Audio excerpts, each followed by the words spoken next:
now brings us to our first guest of the local game segment. It's been it's an absolute pleasure to have this person on.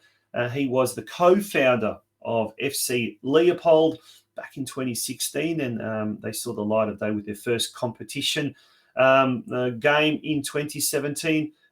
He's also past president of FC Leopold. It's an absolute pleasure to welcome Mitch Viles to the show. Mitch, how are you doing? Yeah, cheers, Tonchi. No, doing well. Yeah, going really well. Thank you for being very, very patient. We have had some internet issues earlier tonight, but hopefully that's all been rectified. But Mitch, first of all, let's talk about FC Leopold. Back in the day when yourself and Jared Larkins created the concept of FC Leopold, that was 2016. First competition game was 2017. And now, 7 years later, or 6 years later, I should say, there was a major milestone on the weekend where two former juniors made their debut in the senior team. There they are, Will Norris and Lachlan Bartels. Now, tell us all about that. And as a former president and a co-founder, you must be absolutely chuffed with this achievement.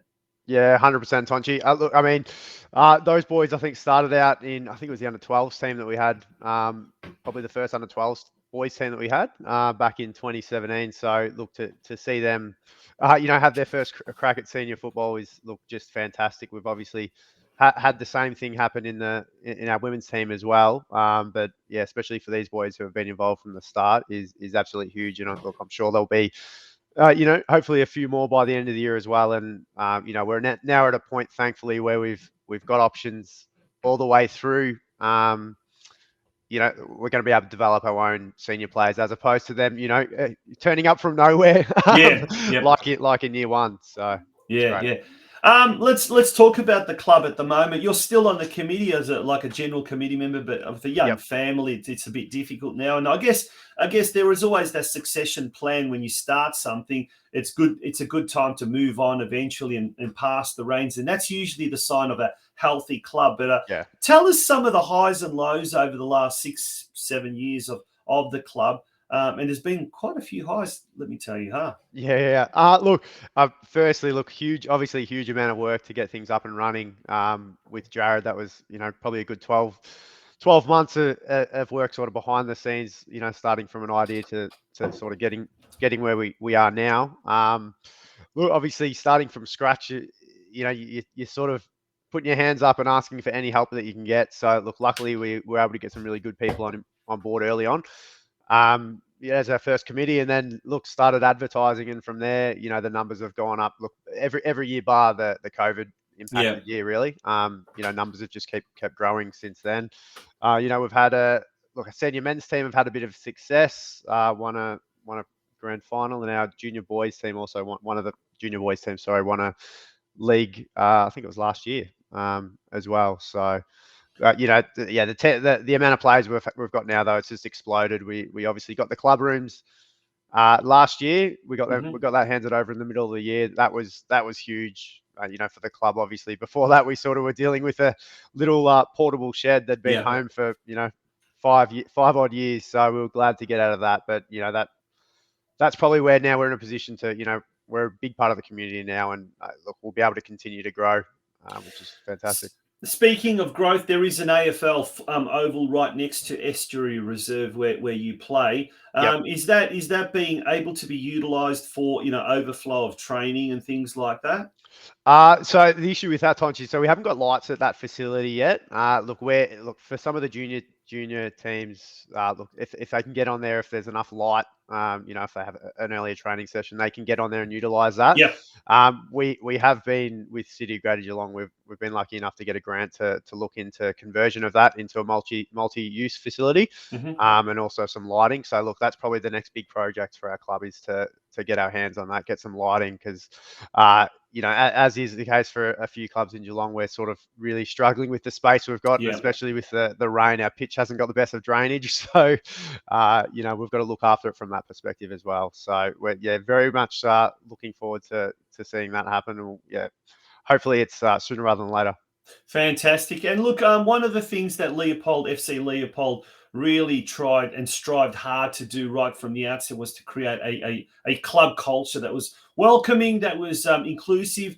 And when I say guess inclusive, it wasn't just males and females, but it was players of all levels and abilities. And you've been able to field two teams, one in Division 1 and one in Division 3. So you've got, I guess, something for everyone. And the juniors now are sort of getting to a stage where even some of the juniors are starting to represent, the Geelong Country Champs as well. So you're getting all sorts there as well. What's it like managing the growing ambitions and the growing and the different levels as well as the club starts to get bigger? When the club's small and it's homogenous, it's quite easy. But when you've got some more ambitious than others and all of that, it becomes difficult, doesn't it? Trying to please everyone. Yeah, it certainly does. Look, we're probably, in some of the teams, we obviously have, more talented and less talented kids, as probably is the case everywhere. But and then also that, from a coaching perspective as well, because we're still so new, Tonchi, we've got people that maybe haven't had any experiences playing football before, and it's their first time. So the challenge is, is that from that perspective that some might not even know the rules, sort of coming into it. But, we've got coaches who've been brave enough to stick their hand up and, really keen to learn. I don't know, we as a club try to give them as much support as possible, to give them the skills and be the best coaches they are, so they can, support the players and improve their skills. That's probably, especially being in such a footy dominated town, was the toughest point. But, everyone's embracing that challenge. And just the passion that the people we have involved at the club, for me is the most important part. Everyone wants to improve, any aspects of the club, and that puts us in a really positive position moving forward. Fantastic. Now, look, FC Leopold, one of the smaller clubs, one of the younger clubs in the region, obviously, and we don't get a chance to find out much about the club, but here's that opportunity. Who's the president there these days, or the secretary or the treasurer? Give us a bit of a plug of the committee and maybe some of the coaches as well, at least senior level coaches there at FC Leopold. Yeah, so at the moment, Aaron Brown put his hand up. Thankfully, it took over from me this year. He's doing a great job of a very busy year again. Obviously, as I said, our numbers have sort of exploded since we've got those new facilities. So, very, very glad that he's put his hand up and he's doing a great job. We've got Lockie Heron is in the secretary role. And Ollie Lynch is in the treasurer role. We've got after that Lisa DeVries is our junior coordinator, who's been doing that for a few years, and she's a absolutely vital cog in our club. Nick Anderson is the senior coordinator, and then we've got a few others as general committee positions, as I am. From the senior coaching, we've got Jared Gladman, he came on board last year. He's on board again this year, and Nick Anderson is coaching our reserves team as well. And we've got Liam Tench coaching the senior women's team, which Tench's been involved at the club since day dot from a playing perspective. And he's another one who's just done a huge amount for the club. Yeah, fantastic. Famous name, the Tench name. Liam's dad, Ernie, was involved with a club that only saw the light of day for about 6 months, was called the Western United Rams, a team from Winchelsea, before Western United actually came, and he was heavily involved in that. Unfortunately, I guess just wasn't to be, and that wasn't a club that survived longer than 6 months, but would have been great to have. But big shout out to Liam and Ernie if they are listening. Mate, thank you so much for joining us, and thanks for letting us in. The last question, and I'm asking this question of a lot of people lately. It's a shame that the Women's World Cup is now, just as the season is almost starting to come to an end.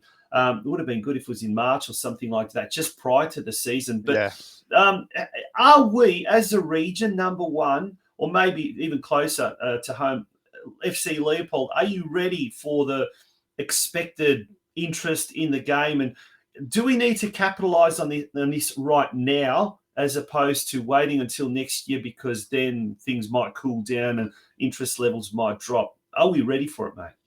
Yeah, I certainly hope so, Tonchi. Look, it's the amount of people that obviously getting to the World Cup games is just fantastic. So look, we have to capitalise on it. It's obviously an awkward time. Sort of, you might not have players signing up this time of year, given we're sort of past that halfway mark. But I mean, even just offering them to get involved in training and things like that, and sort of making sure they know if they, on the back of the World Cup, all of a sudden have a new interest in something. I think every club should be trying to capitalise on that. And getting them down even just from a social perspective and possibly get some new players involved, because look, junior girl numbers as well, fingers crossed, absolutely explode next year after this. So Yeah.